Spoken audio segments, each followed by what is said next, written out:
It's 2 a.m. in the middle of the night and I'm being filmed by a security camera with darkness all around me. Only you can see me, and not only that, you can even see the color of clothes that I'm wearing and the color of the trees behind me. And the sky doesn't look black, it actually looks blue. But how? This is what I see if I film with the camera that I normally use for my videos. Pitch black.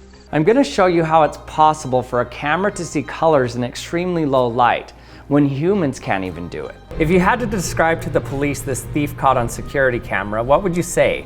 Can you tell me what color their backpack is, or the hoodie they're wearing, their hair color, anything? Well, don't worry, it's not just you. Night vision security cameras have one major flaw: they can't see color. But I recently heard about this new security camera being released by Reolink called the Argus 4 Pro. It's called a blacklight camera that's supposed to be able to see full color in nearly pitch black lighting conditions. If you've ever seen any regular night vision camera footage, you probably are used to seeing something like this: a complete black and white image. The reason it's black and white is because the camera isn't actually seeing any visible light. It's actually shining an infrared light and then using an infrared camera to capture the light that reflects back. Since it's just using one wavelength of light, then it can only give us information about that one wavelength. So they're monochromatic. And since it's outside the visible color spectrum, the camera just converts the light to white light. So we just see a grayscale image with no color perception whatsoever. This grayscale imaging may seem like a weird artificial concept that's only relevant to infrared cameras, but it's not as weird as you think. If you've ever been out on a moonlit night, it looks something like this. Everything's kind of this grayscale with very dim colors. This should seem weird to you because the moonlight is just reflected sunlight, so it should look more like this to us. But instead it looks like this. But why? Well, in our retina we have two types of light sensing cells. One of them is called rods and the other type is called cones. The cones can sense 3 different ranges of wavelengths: long, medium, and short, corresponding to around red, green, and blue wavelengths of light. And depending on how much each of these 3 types of cones are triggered, we can see all the colors of the rainbow. But the problem is cone cells aren't very sensitive to light. They need up to a few thousand photons of light in order to have them triggered. But the other type of light sensing cells called rods are extremely sensitive to light. Under the right conditions, they can even be triggered with as little as 1 photon. But there's a trade-off.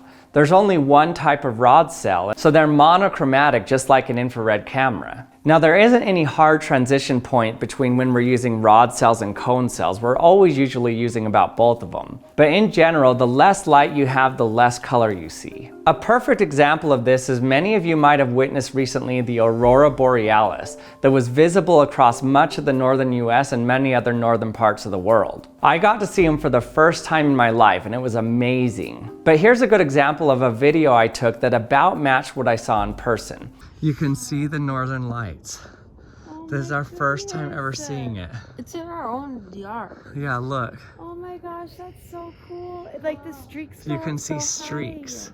It was really pretty and the red and green colors were visible, but they weren't extremely vibrant. If you compare to the pictures I took on my phone, this is what the pictures looked like. The pictures are beautiful with much more vibrant colors. This is because in a picture you have the option to leave the shutter open for a few seconds to collect all the light that you need to take a good picture. So this captures light in one image for a long time. For the cones in our eyes, they reset in fractions of a second.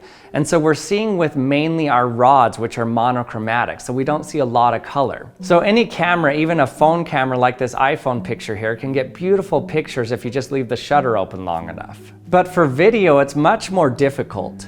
That's because you can't increase your shutter speed faster than the frame rate of the video. So if your video is being shot at 24 frames per second, let's say, then your maximum shutter speed is 1/24th of a second. That isn't a very long shutter speed. So that's why my iPhone video looked much less vivid than the picture I took with the same phone. So how did I capture the video that I showed at the beginning with color video at twilight? Well, there are a few other things you can do to maximize color vision in specialized camera that we can't do with our eye. Besides shutter speed, one way to let in more light is just to make the hole that the light comes through much bigger. This is measured in a value called f-stop. which is the ratio of the lens's focal length to the diameter of the aperture. But that's not the only way to improve night vision. You can also increase the sensor area that the light shines on. The illuminance is also proportional to the sensor area squared. So if you combine a large aperture with a large sensor, then you get extreme night vision. And that's what this Reolink security camera has in order to take these crazy night vision pictures. Reolink actually sponsored this video and sent me their cool security camera. I had actually already been using their security cameras before the sponsorship, but their new camera is so cool that I had to make a video about how to get these cool color night vision videos. Their camera can capture color video in 0.0005 lux, which is equivalent to a near moonless starlit night. This is called blacklight level. Okay, I'm gonna turn out the lights in my garage here and watch how you can still see the color when it adjusts. Lights off, and somehow there's enough light in the room to still give a color image. Just like any camera, the more light there is, the better image there will be. So if you want to, you can have a light on it that turns on and get a better image. The Argus 4 Pro also has a dual twin lens that gives 180-degree vision with dual lens stitching, giving a completely seamless 180-degree panoramic view. Because it doesn't use IR light, it saves 2 watt-hours in night vision mode, so the battery lasts 30% longer. But you can also get the solar panel with it that'll continuously charge it so it never runs out of battery.